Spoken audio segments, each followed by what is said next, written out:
This is a matter of great concern to the international community and has a direct bearing on India's own energy and economic interests.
The conflict in Gaza has been raging for more than 100 days with loss of lives, a deteriorating humanitarian situation, and rising instability in the region and beyond.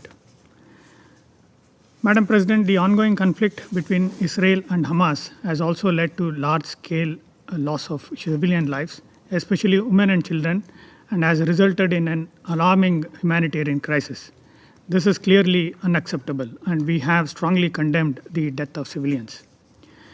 It is critical to prevent further escalation of violence and hostilities. It is imperative to avoid the loss of civilian lives in any conflict situation. India has a long-standing and uncompromising position against terrorism in all its forms and manifestations. We are aware that the immediate trigger for the conflict were the terror attacks in Israel on 7th October last year. There can be no justifications for terrorism and hostage-taking. Our thoughts are with those who have been taken as hostages, and we reiterate the demand for their immediate and unconditional release. The ongoing conflict is also impacting the safety of maritime commercial traffic in the Indian Ocean, including some attacks in the vicinity of India. This is a matter of great concern to the international community and has a direct bearing on India's own energy and economic interests. This fraught situation is not to the benefit of any party, and this must be clearly recognized. Madam President, the leadership of India is in constant touch with the leaders of the region, including those of Israel and Palestine, and we have voiced our views in multilateral fora. The message that India has conveyed since the start of this conflict is clear and consistent. It is important to prevent escalation to ensure continued delivery of humanitarian aid. The humanitarian situation needs to be addressed in earnest. We welcome the efforts of the UN and international community in this regard.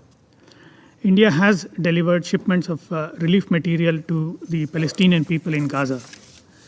We have also provided $5 million, including the $2.5 million in end December, to the United Nations Relief and Work Agency for Palestine refugees in the Near East, which will go to support the agency's core programs and services, including education, healthcare, relief and social services provided to Palestinian refugees.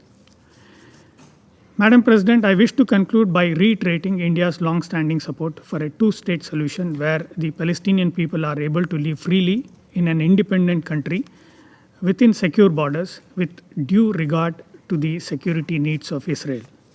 We firmly believe that only a two-state solution achieved through direct and meaningful negotiations between both sides on final status issues will deliver an enduring peace that the people of Israel and Palestine desire and deserve. For this, we urge all parties to de-escalate, eschew violence, avoid provocative and escalatory actions, and work towards creating conditions for an early resumption of direct peace negotiations.